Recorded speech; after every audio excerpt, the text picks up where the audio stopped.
Welcome to the Joy Lab podcast, where we help you uncover and foster your most joyful self. Your hosts, Dr. Henry Emmons and Dr. Amy Prasek, bring you the ideal mix of soulful and scientifically sound tools to spark your joy, even when it feels dark.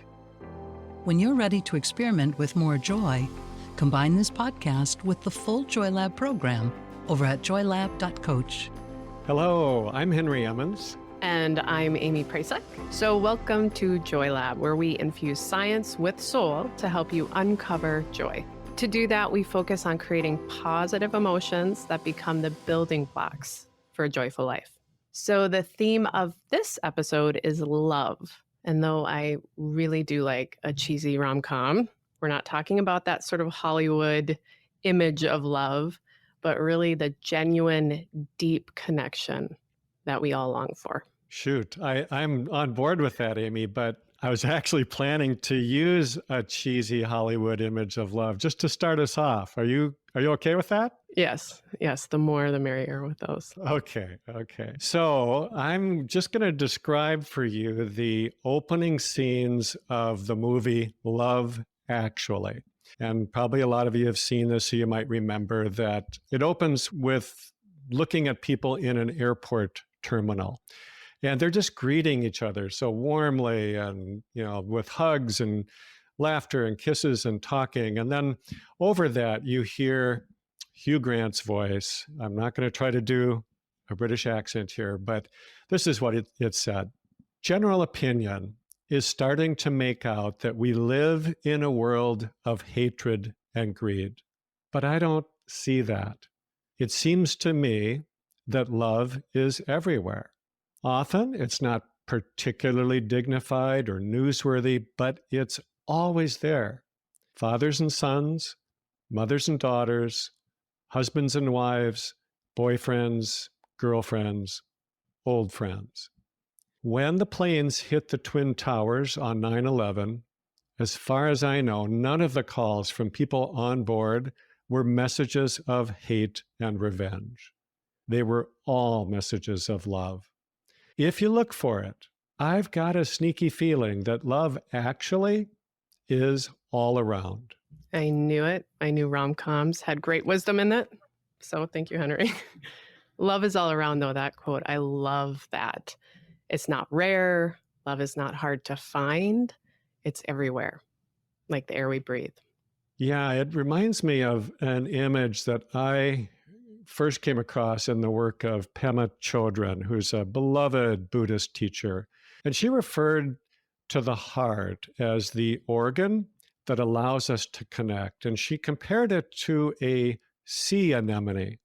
I think a sea anemone is a marine animal that just kind of attaches itself to the ocean floor and sits there waiting for the nourishing little morsels to float by. And I think that's a great way to think about love, that we are literally swimming in it. We just need to keep our hearts open so that we can draw it in.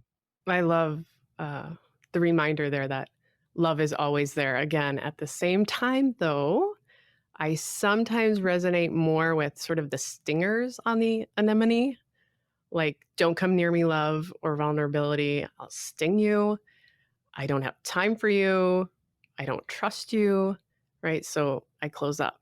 And there are just so many things that can cause us to close up, to close the heart. And it can be really hard, at least I find it to be, to open back up again. Yes, I think that's just a perfect description. And so why don't we devote this podcast to how to open up again and how to keep the heart open? Learning to love well might just be the most important thing any of us can do in this lifetime. Yeah, I need this episode right now. I think a lot of folks feel closed up. And I like what the Sufi poet Hafiz wrote.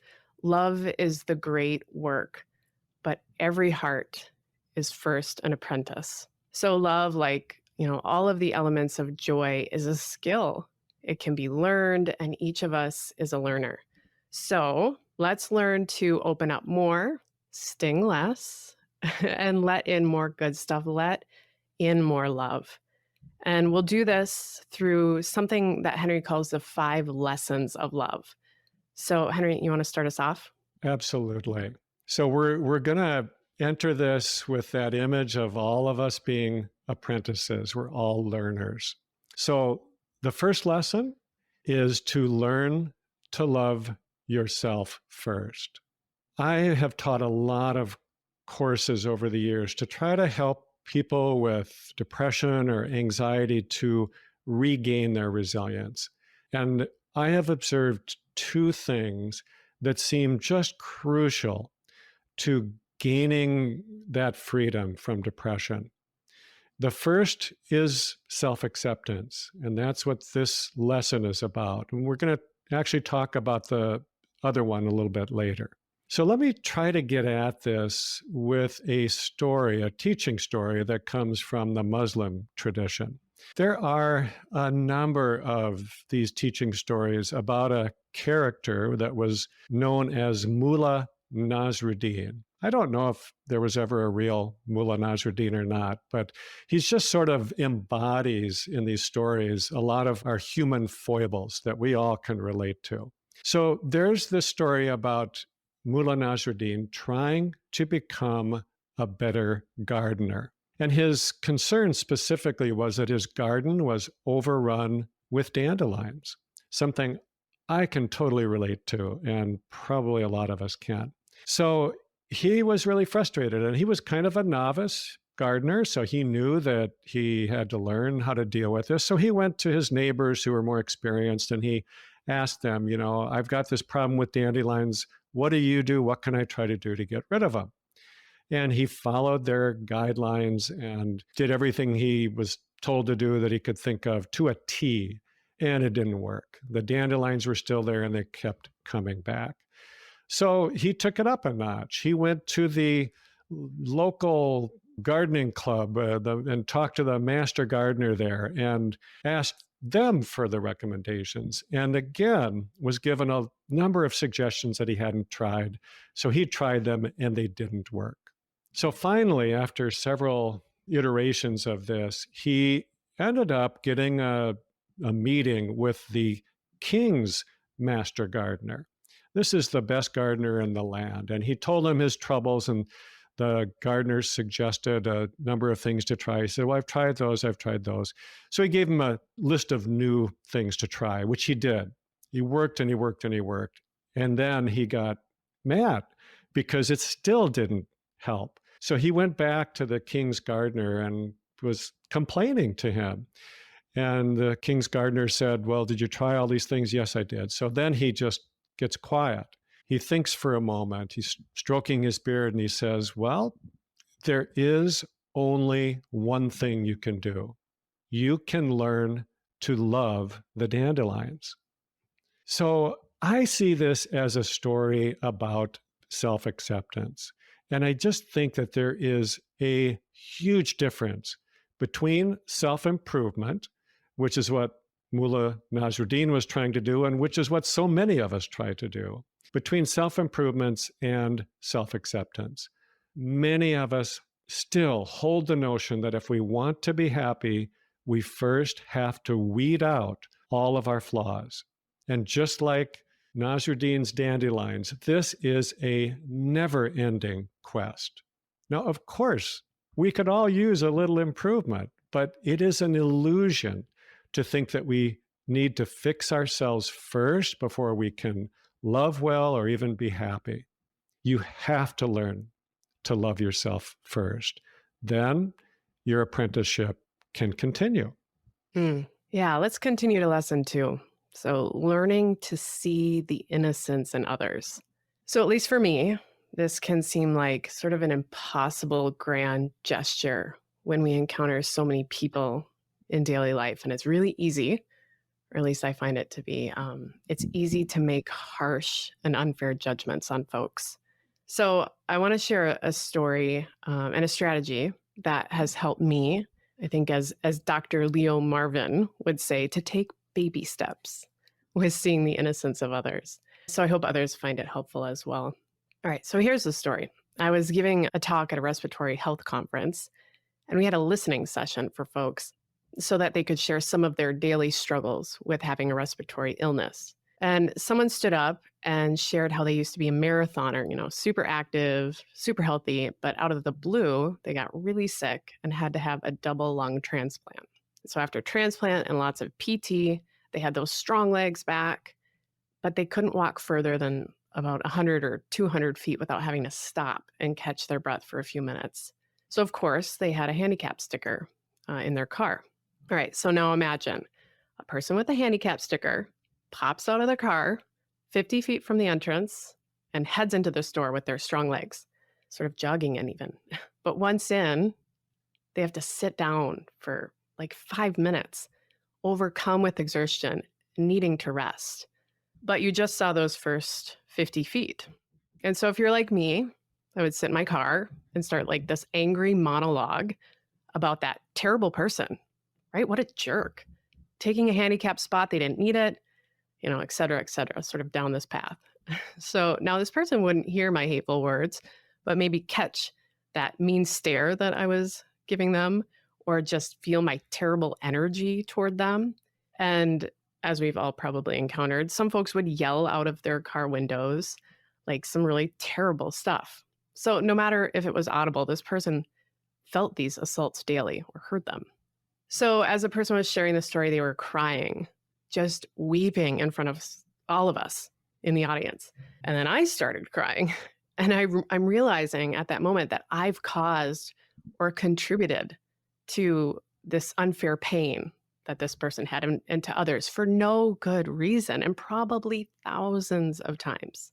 And that when I do it, it also infuses my day with anger. And then I spread it by telling someone else about this jerk who parked in a handicap spot for no good reason. And then we go down this rabbit hole together about all the terrible people in the world and how the world is going to pot and things like that, right? So the downward spiral takes hold and everybody's a little angrier for no reason. So it was on that day, after listening to that person's story, I did not stop judging people cold turkey.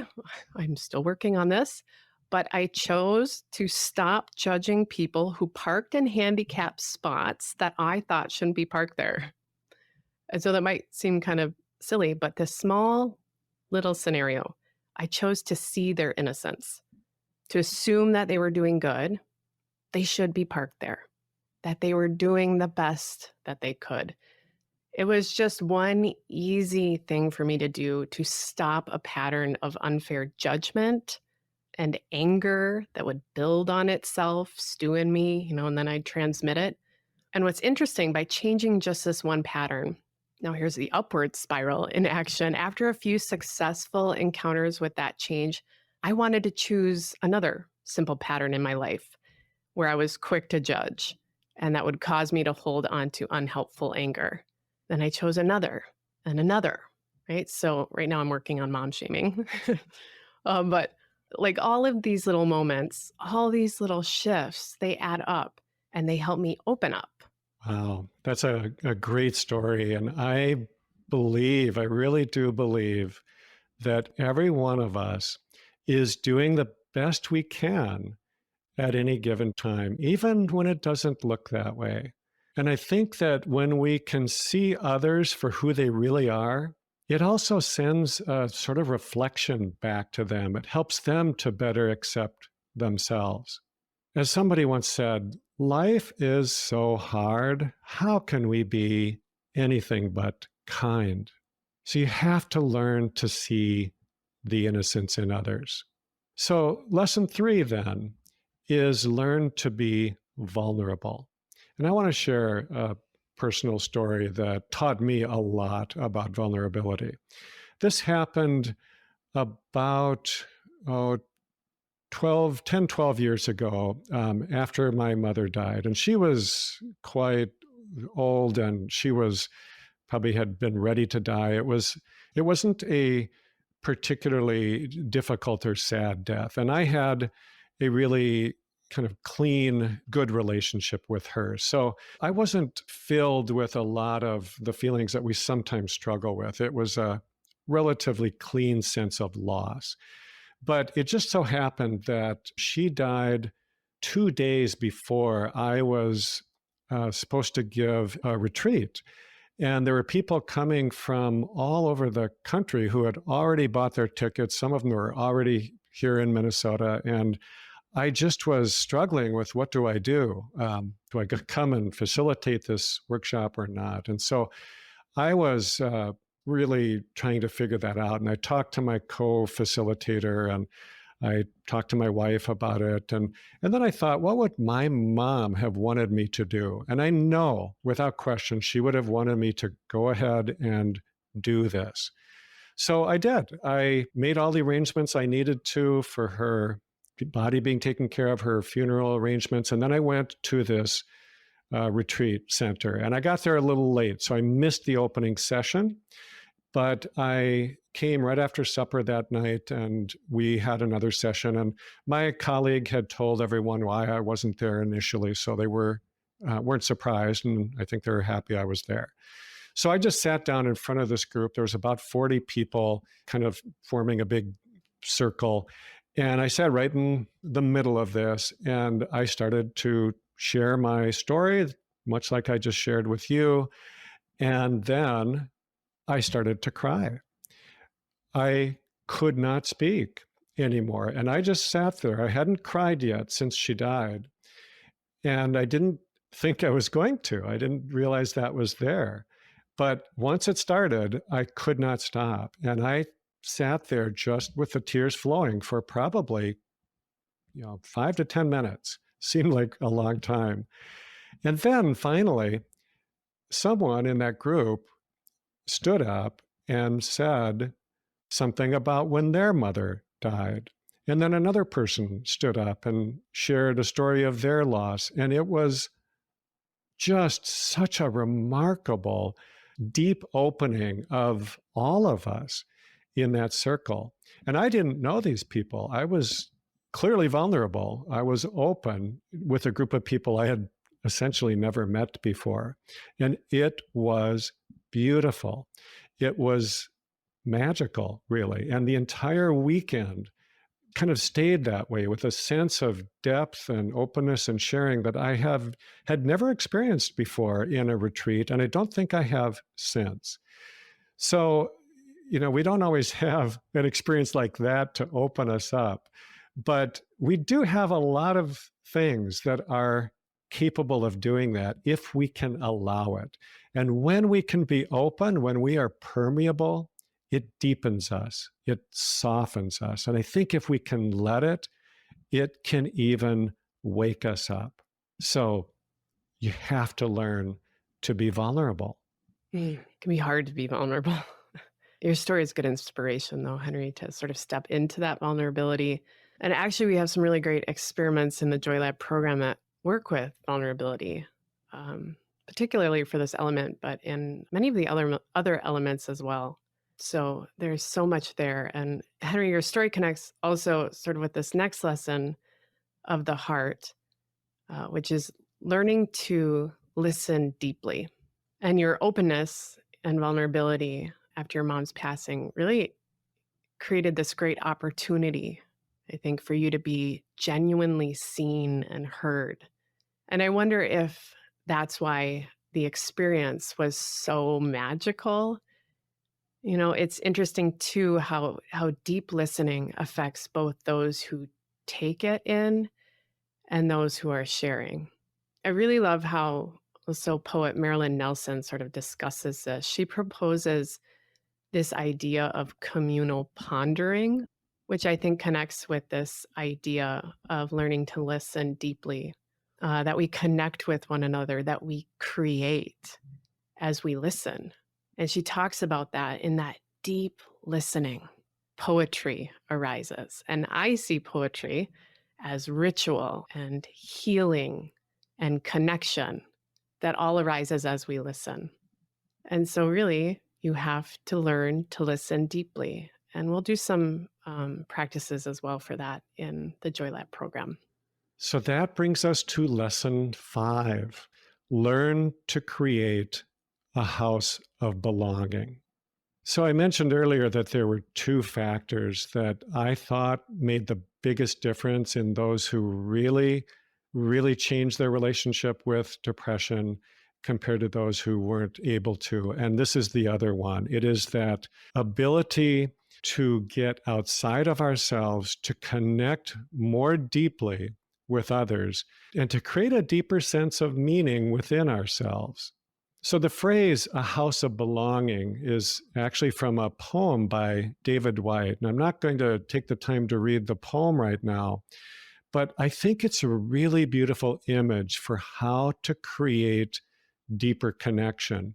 And one of the things I like about the image is that this notion of building a house, if any of you have ever done that, there are so many parts to it that kind of flow from the preceding part. So it's a process, and it begins really with an idea, a thought, a image in your mind of what you want to create. And then that becomes a blueprint that is followed very, very closely.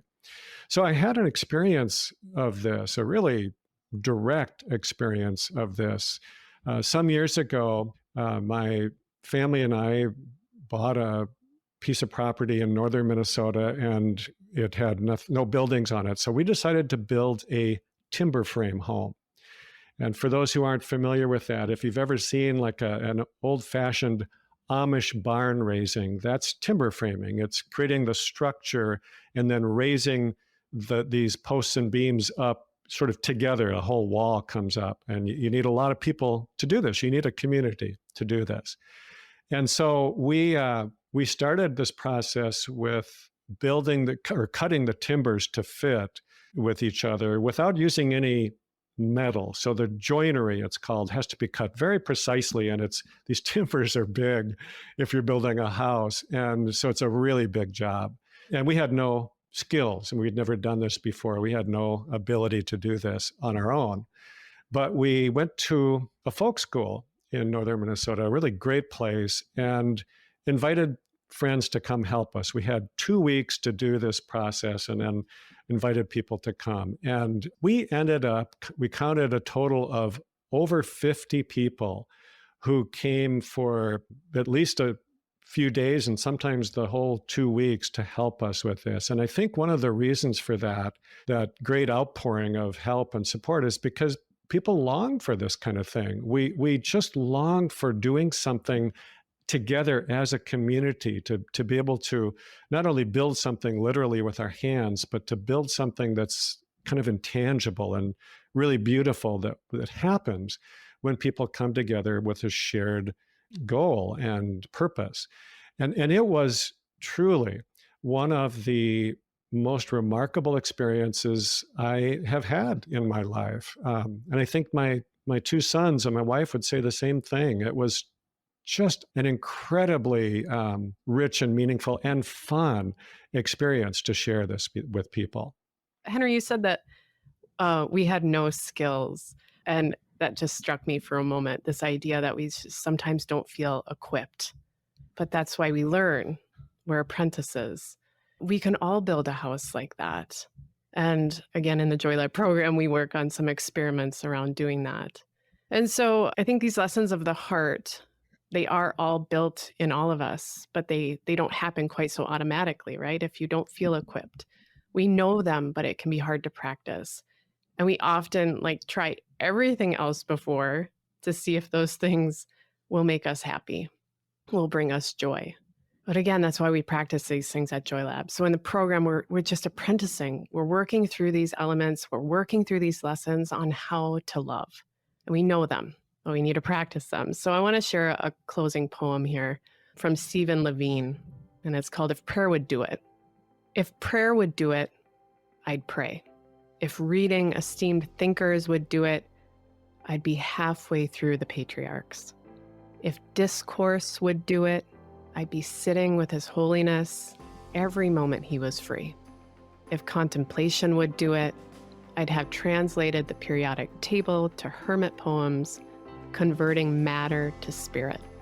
If even fighting would do it, I'd already be a black belt. If anything other than love could do it, I've done it already and left the hardest for last. What a beautiful poem. So let's not leave the hardest part for last. Let's remember that love is the great work and become real apprentices to learning to love well. Thank you for listening to the Joy Lab podcast. If you enjoyed today's show, visit joylab.coach to learn more about the full Joy Lab program. Be sure to rate and review us wherever you listen to your favorite podcasts.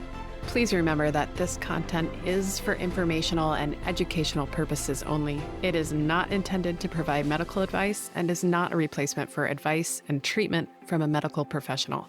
Please consult your doctor or other qualified health professional before beginning any diet change, supplement, or lifestyle program. Please see our terms for more information.